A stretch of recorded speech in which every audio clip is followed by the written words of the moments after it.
There's no going back. Yeah, we have to. We are live, yes, and it's only 5 minutes late, so I do apologise. As ever, you're sort of getting used to these fake apologies now, aren't you?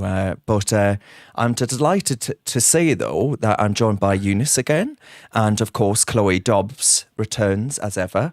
And there is a hell of a lot to talk about today. Mm-hmm.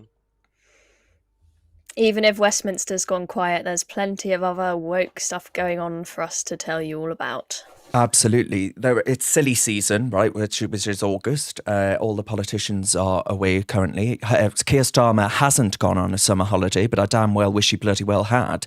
Preferably for the next 5 years would be ideal for me. But anywho, we're here. How are the two of you? Good. Very good. Good. Right. Let's talk about pop culture to start off with then, whilst everyone joins and realises that we're all here. And I want to talk about the fact that Star Wars, and it's a shame, that's us, Star Wars, the Disney, of course, acquired Star Wars, Lucasfilms, and they have basically turned everything that was good about it to total woke shit. And they spent $100 million on the latest Star Wars prequel. And that's obviously a large sum of money for any piece of film or series content, television content. And they've cancelled it after one season. And basically, sources told Deadline that there would be no second season of the mystery thriller set a century before the prequel films, so the first lot that you saw, which depicted the Sith and all. Chloe does not know Star Wars. Younes, do you know Star Wars? A little bit, yeah. A little bit? Worked on Disney. Oh, wow. So I actually watched in the cinema the first Disney remake, and I fell asleep in the cinema, and I was so out that at the end of it, the other audience members nearly called an ambulance for me because nobody could wake me up for about 15 minutes after the... And I woke up to my brother opening my eyelids like this. Not good. That's how bad. So it must have been really bad because I fell asleep that deeply. Just to give you a flavour then, Chloe, of some of the themes that were in this latest series, this is an article from Them magazine, whatever the hell that is, and it says how the Acolyte wove queerness and lesbian space witches into Star Wars. So this was a lesbian that created the two main characters throughout this series, which were twins played by the same actress, and they basically drew inspiration from Buddhism and Taoism, apparently. And these witches created these two twins who had force powers. So, I guess magical powers for those that aren't aware of the series. And then you think, Star Wars has gone to shit. It can't be everything. Well, Amazon had this series called My Lady Jane on Amazon, and it was historical fiction. Historical. There was nothing historical about it. Only the entire history, I said, was entire nonsense. And I said there'll be young kids watching this led to believe that this diversity, equity and inclusion bullshit is based on realism. You know, that King Henry was indeed a gay black man who had a wheelchair. And it says here, my favourite new show just got, and this is from another one of these horrible blog things called Pure Wow. My favourite new show just got cancelled after one season, but it's 100% still worth the watch. Well, ever bloody dently not, given that it's been cancelled after a single season. Exactly like the woke bullshit that Star Wars or Disney offered us. And, it goes back to that point there. There's the gay king in his chair. And all of these they said they wove queerness into that as well. But basically, guys, you can see what I'm getting at. You see themes emerging here where every film or series put out now at vast expense. I've no doubt these things cost real money. And Younes, you'll have some ideas about the sheer extent to the cost of these productions. But Star Wars, they ruined a family favourite. There are generations of my family that enjoy Star Wars.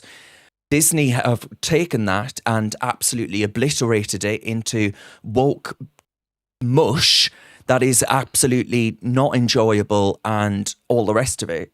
There were some elements, I'll be honest, some elements of The Acolyte I did enjoy. But when you just feel that everything you're watching it through a woke lens, then it puts you off from the outset because you know exactly what's coming, right? You can get the themes that are evident there. And in this one, I just take a great exception to genuine historical characters being painted in a way in which is just a distortion of truth and fact. But Younes, why do you think this is happening? And one, does it bother you that it's happening? Yes, it does bother me a lot. And I don't really know why it's happening, because I heard that Disney made losses of billions of dollars last year. And more people have stopped going to the cinema to watch this woke nonsense.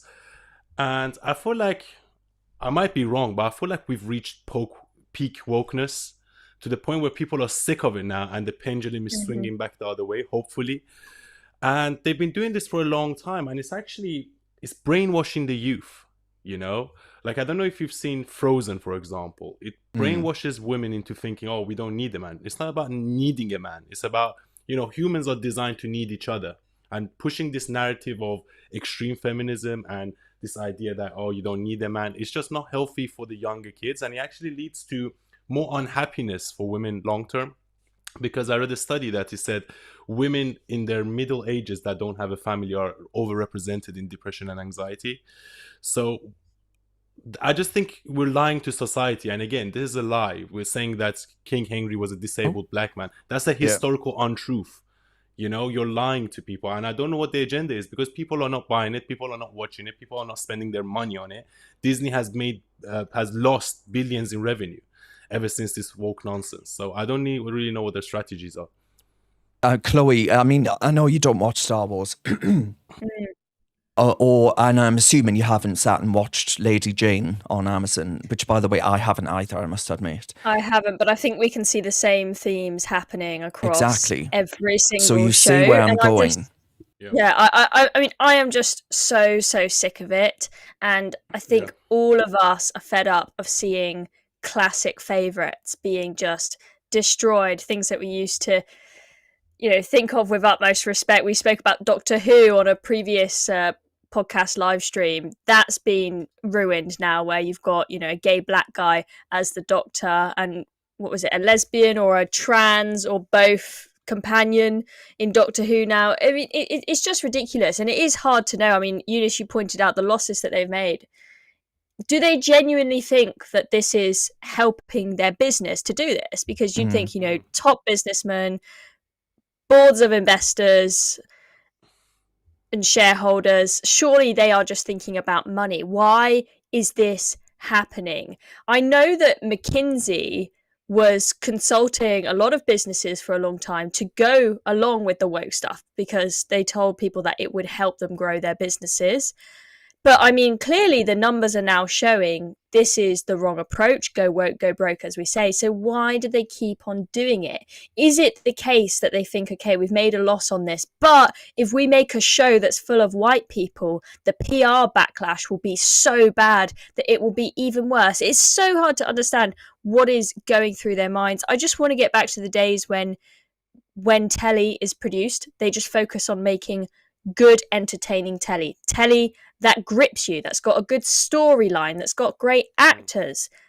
They focus all their energy now on making sure that the cast fits every single DEI box. It's just ridiculous. Yeah, but I wonder if that's down to the fact that in order to finance these productions, they do need to get these diversity, equity and inclusion check boxes ticked. We know that ITV have been doing that. We know that the BBC certainly does that. And it's all part of actually sort of getting them on board in order to extract the cash from them in order to put on these productions.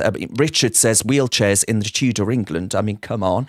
Kay says this is ESG, environmental, social, governmental nonsense. And Richard also says, like Doctor Who, a black Sir Isaac Newton. You know, the list of these things does go on and on and on. In a totally unrelated note, someone says that you're very hot in the comments, Chloe. So there's some praise. Thank you. Harley Davidson have just dropped it. AD reminds us Harley Davidson have dropped a bit of woke nonsense from their own things. McKinsey and the company people are behind the woke nonsense, AD also says. So Younes, you see all these themes, and I wonder, are we seeing the unpinning of woke? Because people are voting with not their feet, but with their eyes, because they're not watching this content. Yes, and also the Oscars. Apparently, if you want to win an Oscar, you have to have certain diversity, equity, and inclusion boxes, which I find ridiculous. So it's not about the best film winning. It's about the film that has at least one black actor and at least one gay person, and at least... It's just nonsense. And you can't, eradicate history. We've spoke about this before. King Henry was not a disabled black man. No, we didn't have black Vikings. And this is just... I don't know why they're trying to do this. And again... diversity, equity, and inclusion now is actually swinging the other way, because if you're saying in every single series there has to be like at least 50% black actors, black people are like 10% of the population, so that's not representative. Let's just get back to making the best films possible and picking roles based on people's competence and the way they look in the character. I'm not saying don't use black actors or don't use gay actors or don't use men or women. I'm saying pick the best person for the role, and that goes for everything. It's common sense. And as you said, they're losing money. They're losing money as well. So I don't know why they're doing it. And that's why I say they've reached peak woke. They've realized that this is not working. So they're like, okay, maybe we should take a step back because we're taking hits. I hope that's true. I mean, as soon as Kamala Harris gets into power, of course, they'll probably want to ramp up all of that. And this woke nonsense will become even greater. And Glennis says, by ticking woke boxes is ridiculous. Do they think we are stupid? Clearly they do, yeah. Wild in the Woods says, I think woke comes from celebrities because they've lived on another planet for years. And... Terry on Twitter, on X rather, says, what about the ridiculous new Snow White? Should be called Snow Black, utter wokeness. And yeah, I mean, Snow White is going to be one to watch because I imagine that's going to lose record sums of money. I really do. Cinderella's going to be played by a man as well. I don't know if that was a joke or not, but apparently Cinderella was being... there is a fine line between truth and absurdity these days, isn't there? I wouldn't be surprised if it was played by a trans man, Yeah. Younes, what you were saying about the awards, so I can't remember which award it is, whether it is the BAFTAs or the Oscars or all of them now, but for a lot of these awards now, in order just to qualify, in order to be nominated for an award, your show has to have a certain percentage of the cast being which ethnic minority or whatever color, right? So let's say you make a movie that's based on a historical period of English history, for example, where pretty much everyone in the country was white. You may have made fantastic television, but then not be able to get any awards. And those awards, they are important to the producers for getting the show the prestige that it needs. So you can see that's definitely a push factor to make people do this woke nonsense. Yeah, and Skaterburn on YouTube says, if you work for any large company, you can bet your bottom dollar you've been through diversity and inclusion workshops or unconscious bias training. Very true. And Richard says, you don't know why they're doing this. Come on, they want to destroy white European identity. They want us to think it's not something that ever existed or something we're fighting to keep hold of. I mean, Younes, do you accept any merit to that argument? Well, I've worked in the industry a little bit for a few years, and I could see the difference because I started as an extra, and then I actually started becoming featured in films. And I think I actually got a lot of roles because of the way I looked, because I ticked a diversity and inclusion background. What they were trying to do, they say, the road to hell is paved with good intentions. So I'm not saying the whole diversity and inclusion was malevolent, but they just didn't want because there was a generation of white actors dominating, and they were like, you know what, maybe you should cast the net a little bit wider so we can pick from a pool of talents. But I feel like that just went a bit too far. That went too far to the point that now you have to have a black actor. No, you don't. Make sure you treat everyone equally, cast the net as wide as possible, and then pick the best actors for the role. And I just think there's no merit to the argument. No, I don't think there is, because if you want to tell a historical story about the Vikings, or as you said, about the British history 1,000 years ago, there was no black people here. So how are you going to put a black actor in the film? So there is no merit. And then the King Henry one is the most ridiculous. Yeah. Why are we trying to? And I was listening to Jordan Peterson the other day, and he said that is one of the signs that society is collapsing, because we can't agree on basic facts anymore. We can't agree on what's a man, what's a woman. We can't agree whether we can have a black king when there was no black kings. That's how much we've devolved in a way. And this whole more woke nonsense is taking over, and that's why they call it the woke mind virus. Yeah, Alf says to destroy a country, they first destroy its history. And Keir says DEI equals didn't earn it. I agree with all of that. Right, let's talk a little bit about, let's go over to the United States of America, where, of course, the presidential race heats up. And it's currently the Democratic National Convention. And they had a speech from a teary Joe Biden, and it was meant to be this impassioned, fiery display to rile up the masses before Kamala Harris delivered her speech. The outgoing president saying goodbye after 4 years almost in office, and he would really get them going, give them something to feel cheery about, to go into battle over. And this is what he had to say. American prayers of centuries have brought us to this day. What shall our legacy be? What will our children say? Let me know in my heart, when my days are through, America, America, I gave my best to you.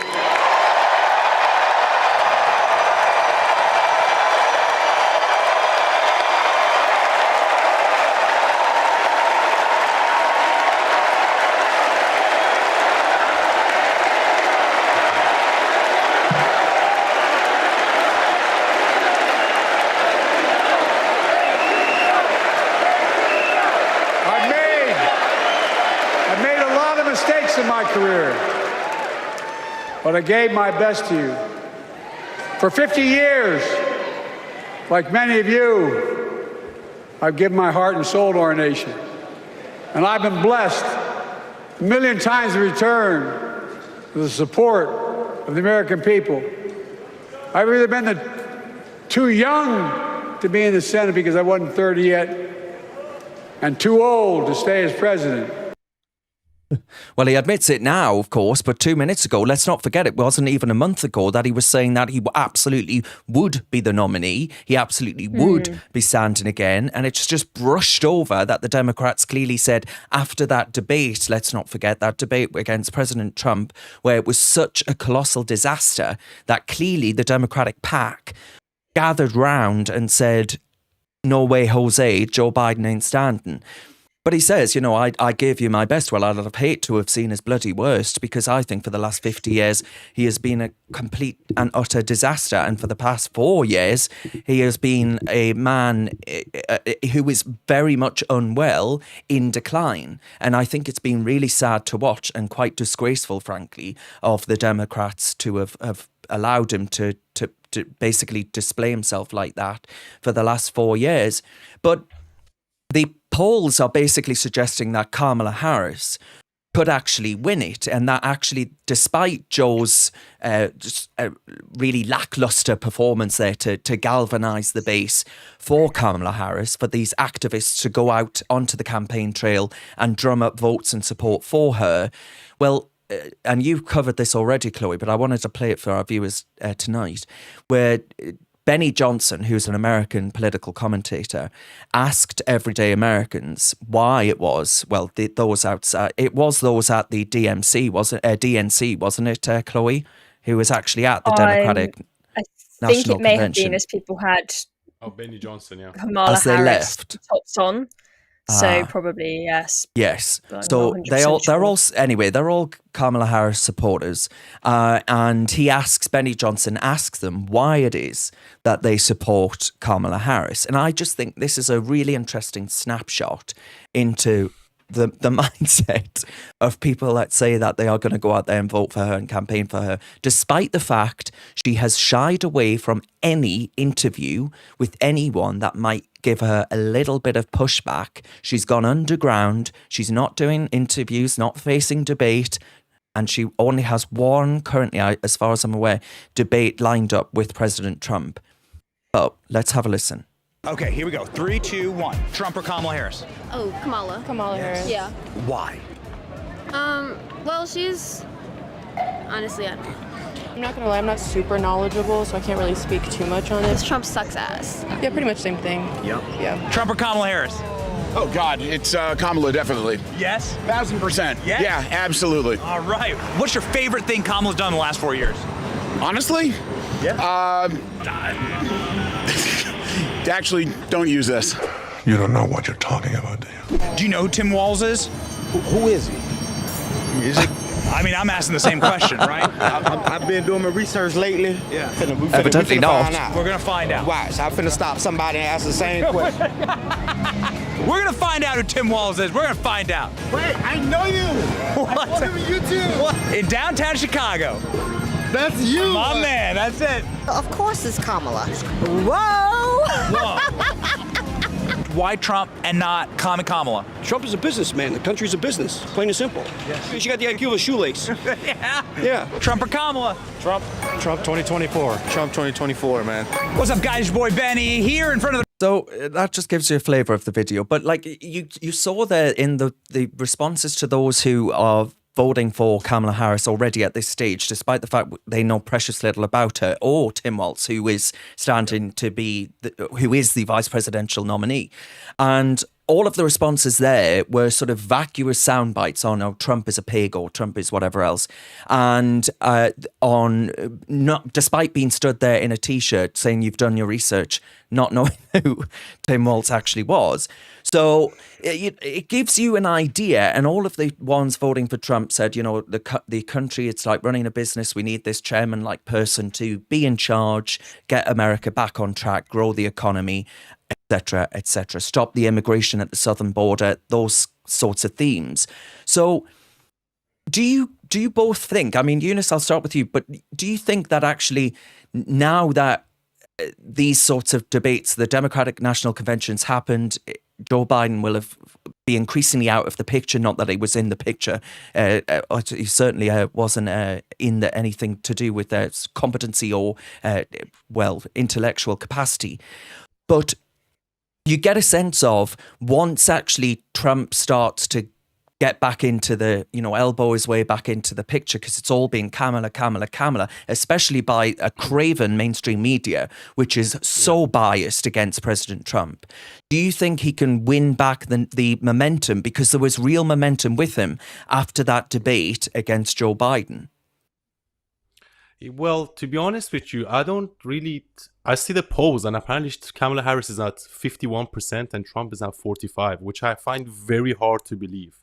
So the polls are saying, oh, Kamala Harris is going to win. But I just don't believe it. Again, I feel like maybe the polls are rigged because the mainstream media, they just give her good coverage, good mainstream media coverage, even though she doesn't do any interviews, she doesn't really do any rallies. Trump goes and stands in front of like thousands and thousands of people and speaks for like 3 hours straight without a teleprompter. And he entertains the crowd. He doesn't, use the same line twice. He covers all the subjects. Whereas Kamala Harris, you see her just reading off a teleprompter, word for word for word.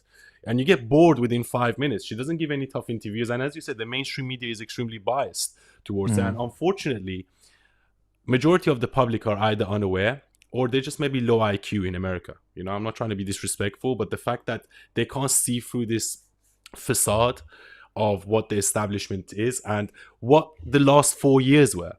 You can compare the 4 years under Trump and then the 4 years under Biden, right? And then under Trump, you see economic stability, the stock market going for a bull run, international peace, no wars happening. But then when you turned on the news, you would think the world is collapsing. And then every single thing they accused Trump of being, Biden comes into power and all those things starts happening. Inflation, economic collapse, wars, instability. And yet the mainstream media and the establishment protect these people, right?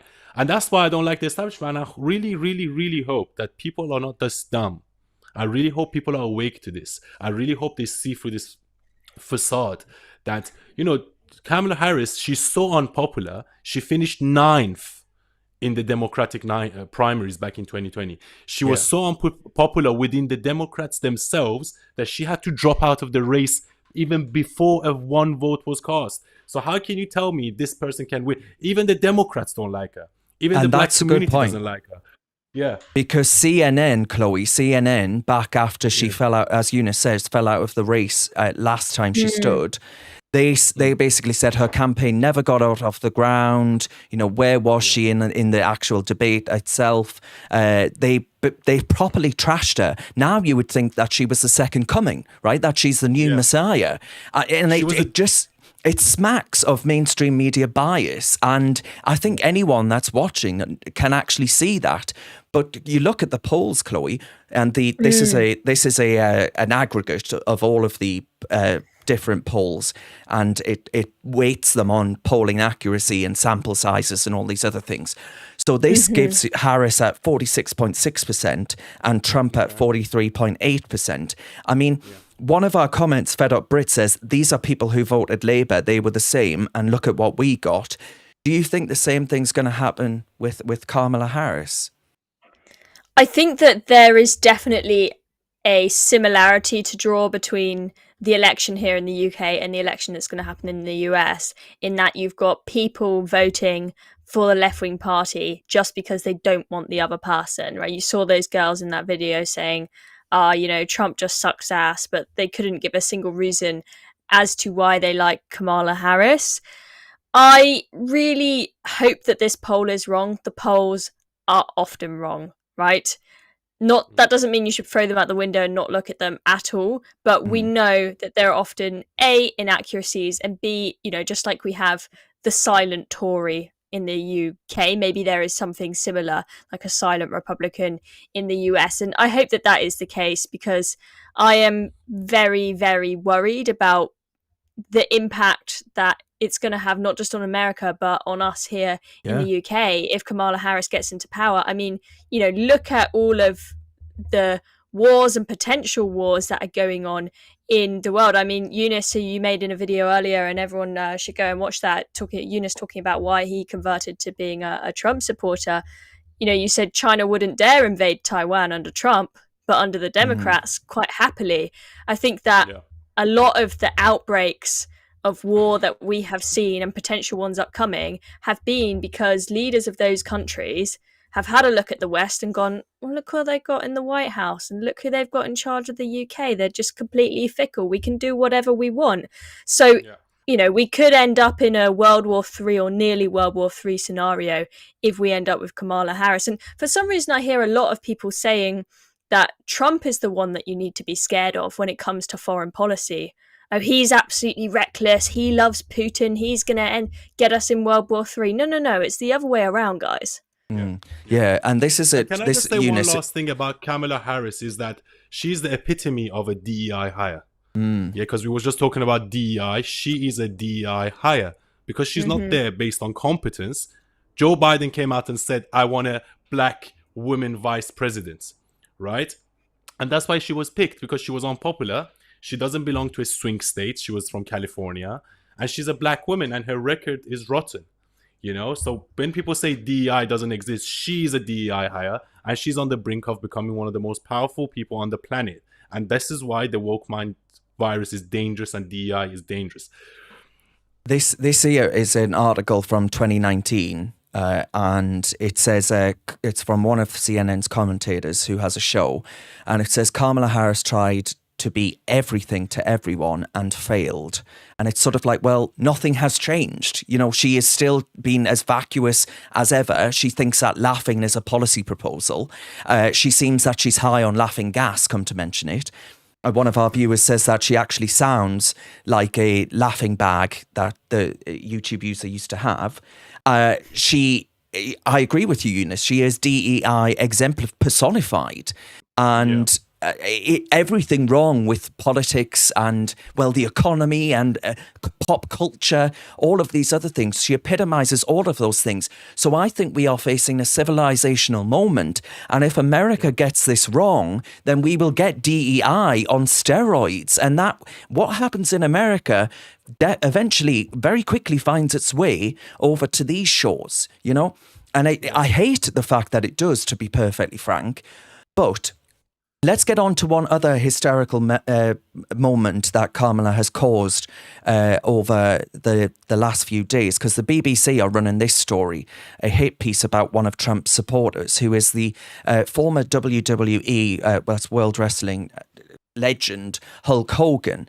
And Hulk Hogan made a joke about body slamming, which wrestlers do, you know, in the ring, and he joked about body slamming Kamala Harris, and the BBC have posted this as, you know, breaking news.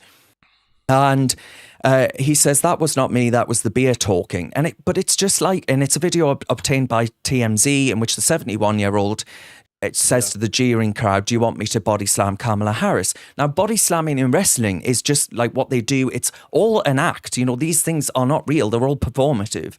So the idea that he was actually being serious about slamming a woman, and the BBC and the political left in the United States of America want to talk to us about a misogyny. They can't even decide who a bloody woman is, right? They can't tell us who can and can't enter a female-only space. And yet they want to talk to us about Hulk Hogan being misogynistic only because he supports Trump for making a joke. It's just the petulance in the extreme. But these sort of things are going to happen on steroids with Kamala Younes. Yes, 100%. And I was watching the DNC yesterday, actually, and Michelle Obama was giving a speech. And during her speech, she was like, oh, yeah, Mr. Trump, you might be going for one of those black jobs, meaning that, oh, the presidency is a black job. That, yeah. Yeah, I was like, what the hell? Like, can you imagine if the other side say, oh, there's a white job. You know what I mean? Like, and it's just, look, I truly believe, and look, someone gave me a Trump hat. I mean, I showed it in the video today. I'm going to wear it just for this segment. Trump 2024. Hopefully he's going to get elected. But look, I really honestly mean this from the bottom of my heart.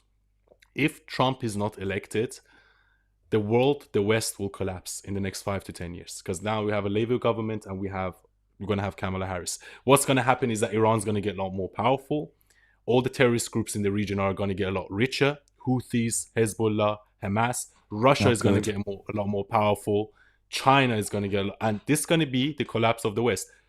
It's already started, and honestly, we're on our way. And someone like Trump, we need strong leaders that can stop that.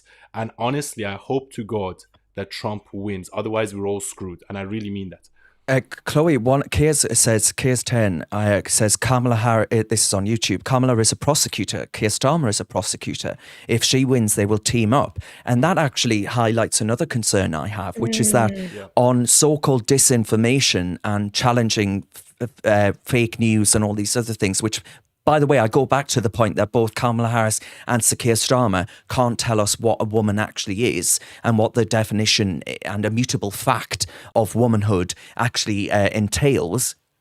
So they're going to be the arbiters of truth and fact on the internet. That's going to bode very badly for Elon Musk, and as a consequence, bode very badly for the rest of the world, because Elon Musk is one of the world's key opponents, key champions of free expression and freedom of association on the internet. So you can see why I'm concerned, right, about this double axis of Keir Starmer and Kamala Harris, because I think they're, two cheeks of the same ugly arse, frankly. Yeah, absolutely. I think if we've the those two as a team, I mean, you could say goodbye to free speech. I think most of us, or here on the stream at least, think that Elon Musk is like our hero at the moment, and he's the one sort of keeping us safe. He's the one standing up for us. He's there on Twitter taking the time, this is one of the most successful businessmen in the world. He's got an extremely, extremely busy schedule, but he's taking the time to highlight injustices on his account and hold the British government to account. Now, we've had the British government kind of threatening to shut him down. We've had Humza Yousaf threatening legal action against him.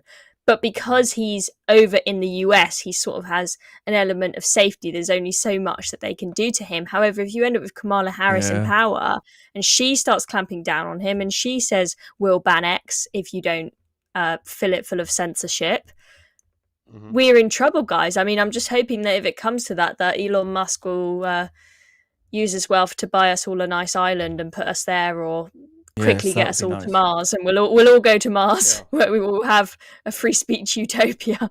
Yeah, Escapism says two-tier care is already eroding free speech in the UK. Wild in the Woods says lawyers ruling the world. That sounds amazing. Regante says maybe Hulk Hogan should have got implants, then he'd be okay to make the joke about slamming Kamala Harris, because of course then he would be a woman, because it's that easy to become a woman.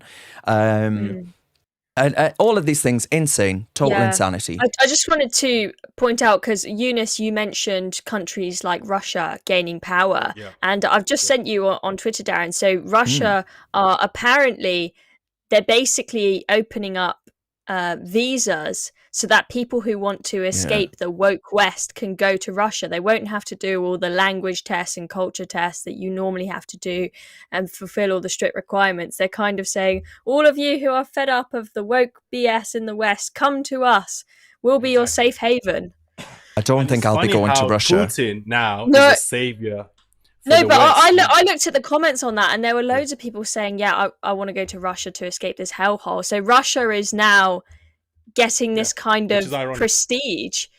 Dictatorships are now becoming more attractive to people. The case for democracy is quickly falling when you look at how democracies are going versus the dictatorship, and the democracies are just falling apart. We've got riots, we've got chaos, we've got no free speech, we've got this woke mind virus, and people in Russia are looking and thinking, why would I want to be in the West? Why would I want to be in those democratic countries? And that is a scary development in the world.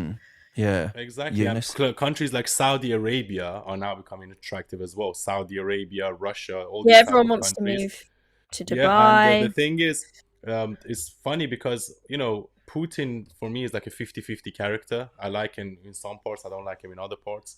But I just feel like he's done a lot of great things for Russia. Like he banned GMO foods. He doesn't have any tolerance for this whole woke mind virus, Well, in other ways, he's a dictator. Let's keep it real. He always poisons his political opponents. And he helps British Iran. People. He's a strategic actor, and he must be just sitting in Kremlin and just laughing at the West, thinking, look, all my plans in the last 20 years, because I truly believe that Putin has been kind of preparing for this. They said Russia is going to collapse, but I'm watching the West collapse. So I think he's going to win eventually if we don't get our act together. All right, let's move on to affairs closer to home then. And the story on the illegal migrants continues to rumble on and on and on.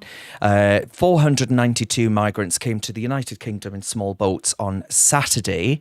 And when you compare that, or combine that rather, with the fact that earlier that same week, so last week, we saw the largest number of crossings in a single day since the Labour government took power, with 703 people being recorded as arriving in the UK in 11 boats on the Sunday of last week. And that's 64 people per boat. And the Labour Party, of course, came to power saying they were going to do something about this. So Yvette Cooper was asked, and she's in the press today, reported as saying the following, which is this.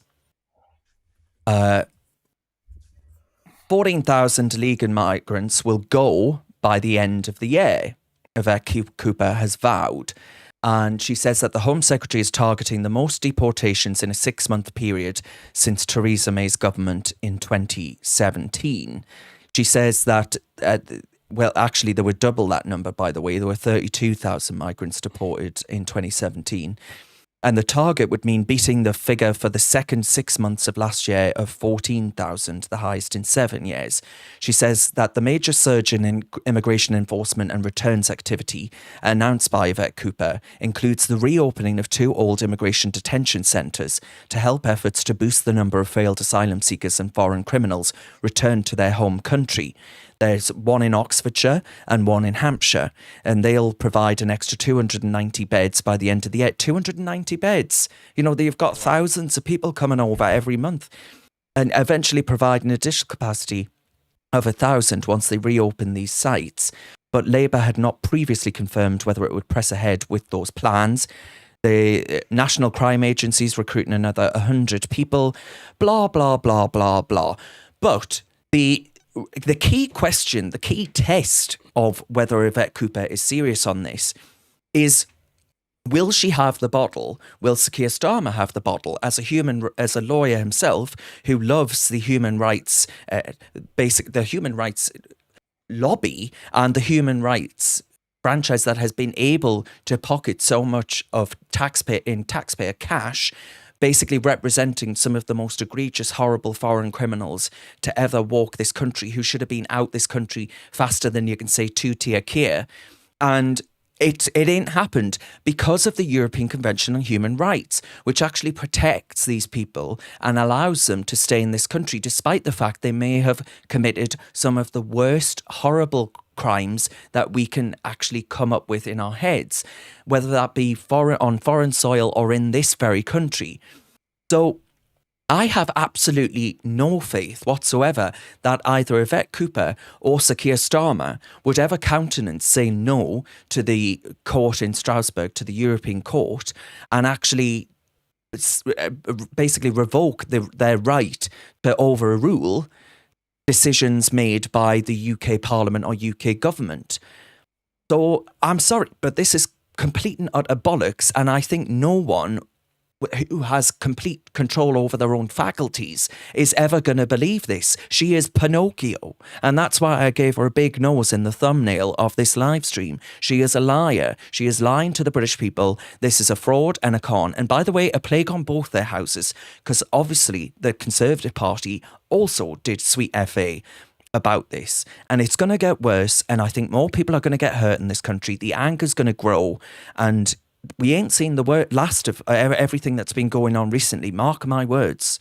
It's the dividing lines between ethnic groups, and I take no pleasure in saying this or predicting this, are going to get worse. And I think the human rights, the DEI, the two-tier policing, the inaction by politicians, they're all exacerbating that very phenomenon. But Younes, do you agree with that? Yes, 100%. And look, I made a video like a couple of days ago, I think it was 2 days ago, which I speak about United Arab Emirates, where they have a zero tolerance towards illegal immigrants. If a boat turns up to Dubai, they will turn it back. They wouldn't even ask you where you're going. They were like, you cannot park here. You have to go where you came from, right? And they take the best immigrants. Or even if they go and take workers, they go and handpick the workers they want from specific countries to come and do a specific job. And now we have a situation where all the rich people, all the competent people are leaving London. They're leaving the UK, and they're going and investing their money elsewhere. And it's funny because I don't know if it was the Prince of Saudi or someone or Qatar that said, we don't take the trash. He just said it, blatantly. We don't take the trash. We take the creme de la creme, meaning we want the best talent, the most competent, the wealthiest, the most attractive people in our society. And that's the problem we have. The problem we have is that we take illegal immigrants and asylum seekers from third world countries that come from extreme ideological backgrounds that will probably bring down the overall standard of the society. They probably won't contribute because they'll have many dependents. The majority of the women are going to come and claim housing benefit, child support. So they're not even contributing and assimilating to the society, which brings down the overall level of society. The problem is not immigration. It's just unhealthy immigration, right? You need the best people in your society. And lastly, we're so dumb because I have so many rich friends from abroad that say, dude, it's so hard for us to come to London. Why is it so expensive? Why is the universities double the price? Why is the NHS so expensive? Why is The rents are so high. So we basically put off people to come and invest their money, to come and work here, to come and contribute, to come and study. And then yet we take asylum seekers and illegal immigrants and give them free handouts. It's just so stupid, it's beyond me. You know? And we should adopt a policy, zero tolerance for illegal migration. We shouldn't take any more asylum seekers, in my opinion, either. And just open the UK as a hub for people to come and invest their money, like become a Silicon Valley of Europe. We need that kind of visionary, outlook on life. And the reason why Saudi Arabia, Qatar, Dubai, they're improving, they're actually outpacing us, whether we like it or not. Even some Asian countries, they're outpacing us because they have a proper vision for the future. They're not so politically correct. They're not so weak. They're not so pathetic. Well, weakness, And that's weakness what we need. is key. Yeah. Today, the Telegraph have just reported that there's a jobs tax coming from Labour because of the £5 billion surge in borrowing costs. So, I mean, these things are going to get worse. No one's going to want to invest in Britain, right? We are increasingly becoming a failed state. And I think that's a terribly depressing state of affairs. But we can turn this around. We must turn this around because otherwise we're all going to be in the gulags and that won't be very nice. But Chloe, Jeff says it's a blatant lie, as in Yvette Cooper's pledge to get rid of 14,000 illegal immigrants by the end of the year. Jeff says it's a blatant lie. For everyone they deport, they will import 1,000 more. Yeah, I mean, it could be the case that Yvette Cooper genuinely intends to do this, but she's just naive and doesn't realise how many stumbling blocks she's going to come into in terms of human rights challenges and whatnot along the way that will stop her from doing this so long as it stay in the ECHR. Or it could be the case that she knows that she's lying and she's just saying this to please people.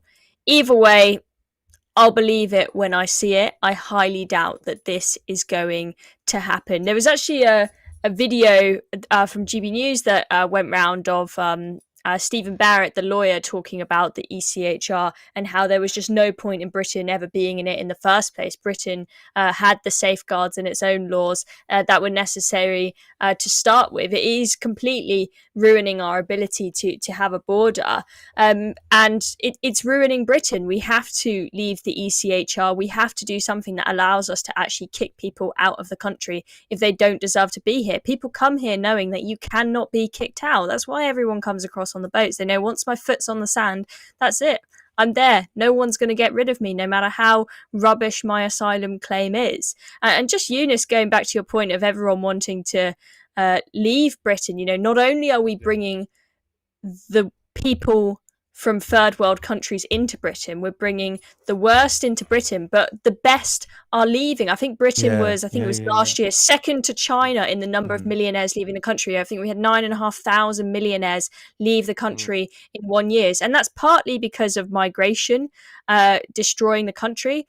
It's partly because we have ridiculously high taxes that do not pay for anything. You do have millionaires that are going to places like France and whatnot, which have also quite high taxes, but they see the streets are policed, the healthcare system works and whatnot. Here, you've got millionaires, they're paying well over 50% tax. They get nothing for their money. The house prices just keep going up. The country ends up being more crime-ridden. Why wouldn't they go away and take their investments and take their talent elsewhere to other countries like the UAE? This country is going in a scary direction.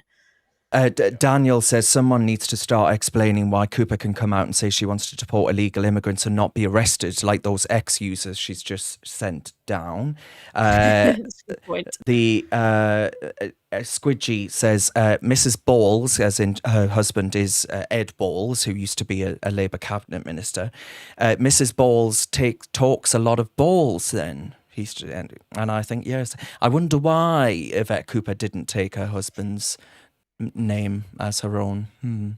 Makes you think, eh? Probably because she does talk complete and utter bollocks, but never mind.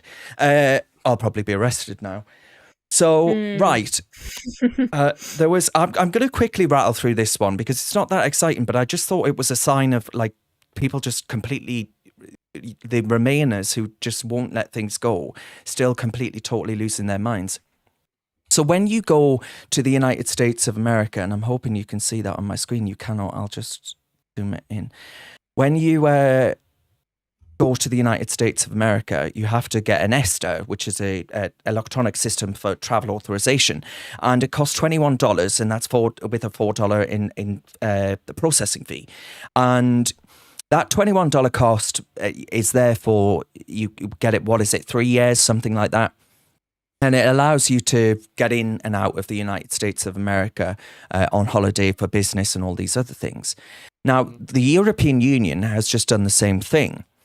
So they're saying, this woman says, thanks to Brexit, from next year we'll have to pay to visit the EU. This is what happens when you cancel membership to an exclusive club. You lose all the benefits and have to pay a premium for the occasional use of their facilities. Well, you know, the United States does that same thing. This is the European Union trying to get a bit of cash in their coffers and going about things. The United Kingdom could do exactly the same thing, and then all of those millions of people that come to the UK every year would have to pay exactly the same cost. And Alan points out, well, whenever someone asks for something specific that Brexit has achieved for us, this is my go-to chart. And it shows how much is the UK going to be paying into the EU. Net payments in billions of pounds. So in 2021, it was £7 billion. 2023, it was £5.5 billion. 2024, just over £1 billion. 2025, under £1 billion. 2026, well, what, 300 million maybe? And then in 2029, eventually paying nothing at all. So that's probably worth a bit more to the British taxpayer than paying a few bob to get into the EU if you are so inclined. If the EU want to chop off their nose to spite the face, bear free, crack on. But actually what Brexit meant fundamentally for me, and what I still believe in to this day, and I will to my dying day, is that it enabled the British people to be able to turn around to the political class and say, you cannot no longer blame Brussels for every damn thing in this country. Turn around and say, oh, well, we would do that, but Brussels is the problem. It stops us from doing it. No, you stop us from doing it now. You have the power. It's just you are too weak to actually utilise that power. The British Parliament is sovereign. And the fact that you don't make the most of that opportunity, that golden opportunity, is on you. You can no longer blame anybody else. And until my dying day, I will say that that is something worth fighting for and having. And David Frost, Lord Frost, who was our Brexit negotiator, said, Lord Moylan pointed out that €7 every 3 years. It's every 3 years to get in for a visa to the European Union. And look at the TIS everyone's in. And David Frost, the former Brexit negotiator, says everyone seems to have forgotten we had to pay the EU roughly £175 net per person every year whilst we were members. The bill would be a lot higher now. And that's a good point. I mean, Chloe, do you think this is like, do you think Brexit derangement syndrome is ever going to go away? Or do you agree that these people have a point? Because I just think that they're screaming over absolutely bloody sod all. We should never have joined the EU. They are screaming over absolutely sod all. These are the Karens, as I would call them, who just will moan about anything and everything. Now, I mean, $21 being the cost to get into the US, I mean, it's absolutely nothing. Look, I know it's cost of living crisis, but if you're paying for a holiday, I think you can probably afford $21 extra. This is just absolutely bonkers, and they will take any breadcrumb that they can find to complain and point out that Brexit is the cause of all of these, all of the world's problems. Like, I love how whenever we have a slight economic problem, they're like, "Oh, it was all because of Brexit." You know, no nuance whatsoever. No, okay, there's COVID, there's a war in Ukraine, there's this, there's that. Just no, it's all about Brexit. Brexit has ruined this country, and the next generation is going to suffer because of you evil lot who voted for Brexit. It's just completely oversimplified. It is just ridiculous. Piers says that thanks for another great live stream, guys, and super chatted £10. So thank you very much for that. We appreciate your support. And the Lodger says, Younes, the Lodger says, if you outstay your 90 days abroad, what happens to you in the European Union? You are banned from travelling for a period of time with a potential fine, yet the dinghies keep on coming without any penalty whatsoever. So, I mean, can I just get a dinghy to France and then get there for free and then hunky-dory, happy days? Exactly. I was actually having a conversation about this because I was actually thinking to maybe go to America early autumn and maybe be able to work on Trump's campaign. And a friend of mine that lives in America, he said, look, you just can come here with a tourist visa for 90 days, but then after that, you have to get a work visa or something, which is quite difficult. And I said to him, why don't I just go in through the southern border? You know, just rip up my passport, just go through the southern border. No one's gonna know. After a while, I'll become an American citizen. Obviously, I meant it as a joke. Yeah. But now we made it easier. We made it easier for illegals than we made it for legals. America has the same problem. Like, if you want to go to America, it's so difficult. You have to go through like many stages of interviews just for you to get a work visa, and then you have to be an outstanding individual. They call it like a talented alien or something, like an outstanding individual for you to be able to work. And it takes many, many years just for you to get the green card, right? But then if you're an illegal, you can just go through the southern border and they'll document you. So again, it's just nonsense. And I think, you know, there's some countries that have a special passport. I think Panama is one, or Dominican Republic, where if you have a Dominican passport, you can go anywhere without limits. And it costs like $250,000. So a lot of rich people end up actually buying these type of passports. So, I mean, that could be a hack if you really can have that. A lot of people are pointing out that in certain countries, Mexico, the Dominican Republic, you're paying exit fees to actually leave, right? You're paying. Did you guys see that? Did you guys see the guy on GB News the other day who decided to sneak across on a dinghy to prove a point? They went down to France and they got a dinghy out and they tried to see if they could make it across without being caught, and it was easy as ever. Well, it would be. And let's not forget that the EU have the Schengen area as well, don't they? So, you know, once you're in, you can travel around across borders without any questions asked whatsoever.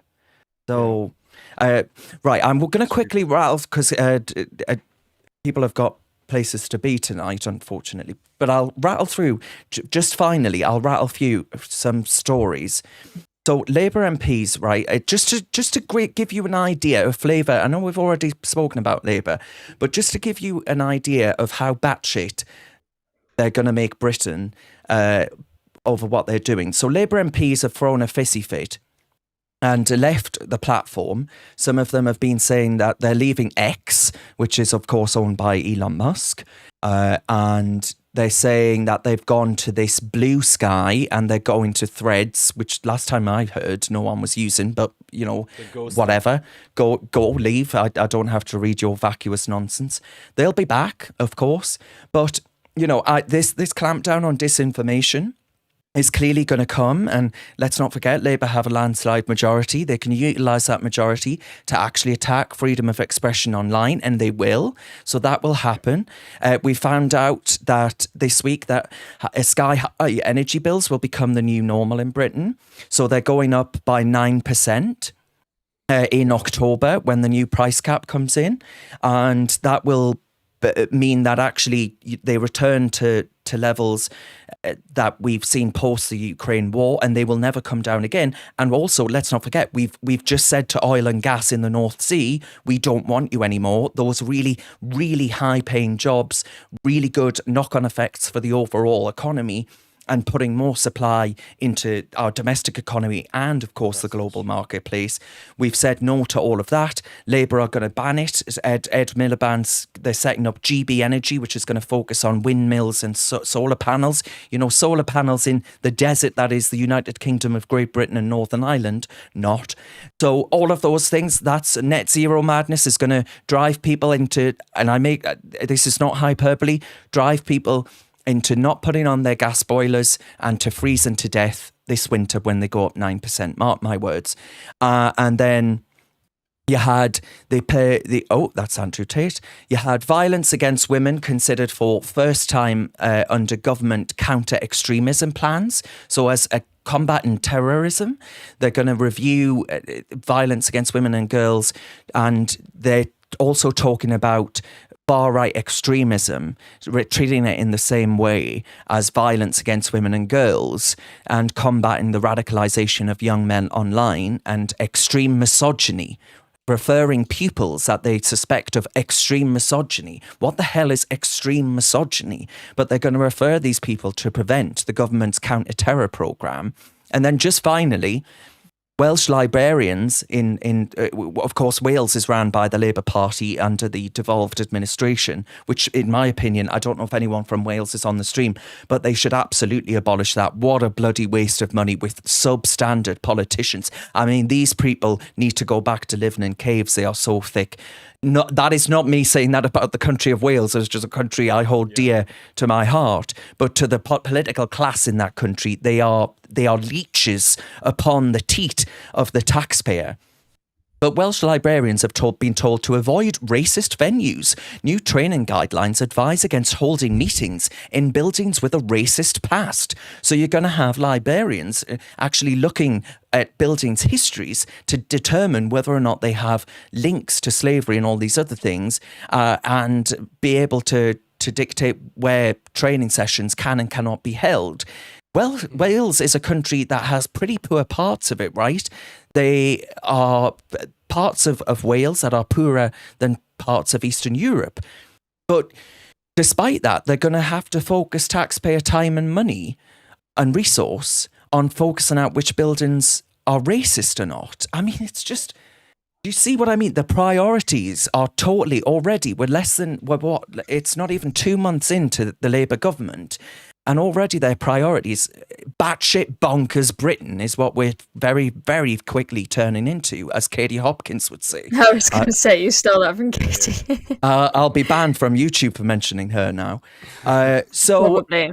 You know, Chloe, which of those stories took your fancy and sort of frightens you the most, I guess? I mean, I think this one, I'm absolutely gobsmacked. I feel like I've seen it all now. Welsh librarians told to avoid racist venues. And it is so ridiculous. I mean, we do not go round to other countries. Like, let's say if you went on a trip to India, you wouldn't be like, oh, I'm not going to go visit that building because there were, people who were racist and had a dark past involved in the building of that venue or something. We just don't apply the same standard to other countries. It's the West which is the least racist of the societies in the world that gets told that they are racist the most. I mean, it's absolutely ridiculous. They've shone a light to make it look like, oh, it's just those evil Westerners that are racist. No, nobody in India has ever been racist. Nobody in Africa has ever been racist. It's all the focus is on us, and it is just ridiculous. And I mean, what a waste of our time, right? Yeah. Can librarians just do their jobs? I feel like in so many things, we were talking about the film industry earlier. You can talk about government, you can talk about libraries, you can talk about any kind of institution, any kind of job that people do now. All they waste their time doing is worrying about DEI and maybe we're a bunch of racists. You had the police scrapping their gang matrix, saying that, I think that the gang matrix must be racist because 90% of the gang members we have on the list are black in London. And so they're just, these institutions convince themselves that they themselves are evil racists, just like how kids in school are taught that they need to apologize for their white supremacy and that they're bad people for just existing. I mean, we wonder why we have a productivity problem in this country when people just spend all their time in their jobs worrying about this kind of rubbish. Yes, Younes has disappeared. I was going to ask him a question, Chloe, but I'll ask you a question because Escapism says X is one of the last bastions of free speech. Thank you, Elon. And Richard Younes says, is a building racist if it's white? Probably. Yeah, we're going to be taking down the White House next. Yeah, the White House. The White House is racist. Yeah. They'll be changing the name at least. They'll say that their name is racist. Yeah. Mark my words, that will happen. The Harris House. Yeah. Yes, exactly. That's what it will be called. So what I was going to say about this is that, as you said, there is a cost of living crisis going on. The energy crisis we're so stupid. We shut down oil rigs and gas pipes and everything, which spikes up the energy prices. And all we care about is white buildings or racist venues. Like, what the hell? You know what I mean? Like, I don't understand how these people think. And I just think, like, this is, like, almost beyond stupid to the point that it's almost comical. Like, I just can't take it seriously anymore. And, again, I think it's just a woke mind virus. Or I don't know what their agenda is, but I just can't imagine someone being so stupid. And for so many people to buy into this stupidity, like, I just don't get it. Like, for me, it just doesn't register. I mean, we've got the National Trust teaching their visitors about how racist the countryside is. I mean, you cannot make this shit up. It is beyond belief, the stuff that people come out with. Yeah. Well, honestly, God knows what policy will be announced by next week. I don't know what'll be racist next week. Oh, and another thing I just quickly was going to say, that again, this is all an excuse to crack down on free speech and to impose more control. Yeah, of course it is. That's all it is. It's just imposing more control, extreme misogyny. Who decides what's extreme misogyny? Again, what I said on Saturday 5, right? Who decides these things? Like, if you have an opinion, if you have an argument, well, men and women are not the same. They're different. Women are good at certain things. Men are good at certain things. Is that considered extreme misogyny? Or is that sexist? Or if you have an opinion about anything, whether it is Islam or LGBTQ, are you all of a sudden Islamophobic, homophobic? In that case, everyone's going to be locked up. So no one's going to have a proper discussion about things. And, oh God. We'll get to grips with that. Don't worry. We'll get to grips with that. Wild in the Wood says, if you can't govern the country, but you can govern the internet, you're not fit for the job. And I think that goes back to all of everything that's been happening on Sorry, online. guys, I don't know what's wrong with my camera. No, don't worry at all. And Kay Rest goes, well, there are too many ignorant people who vote for a party for gender or race rather than actual issues. They also believe everything they hear on the news. Apart from me on GB News, of course, because I speak common sense in an age of nonsense if I do toot my own horn. Oh, God, I've just ruined the stream. There we are. And yes, well, on that bombshell, we're going to call it a night. But I want to thank our viewers very much for following us through these topics and the complete and utter woke madness, chaos that is consuming our nation. And the fear that we all feel at the moment. I'm going to have some more to say about that tomorrow, actually, because there's been some updates. People have been reporting me to the police, believe it or not, but I'll talk about that tomorrow. Yeah. Interesting times we're in for, folks. But without your support, we couldn't do what we do in challenging this and standing up to this. So thank you very much for supporting us. If you can support the channel, please do send a super chat, or our donate link is on reasoned.uk, or subscribe on YouTube if not, and we're on other social platforms as well. Reasoned UK is what you need. And Chloe, of course, and Younes are on socials as well. Younes is a superstar on Instagram, and Chloe is a growing superstar on X. But thank you very much, guys, and we'll see you Wednesday, 7 p.m. next week, when Younes will have fixed his camera connection.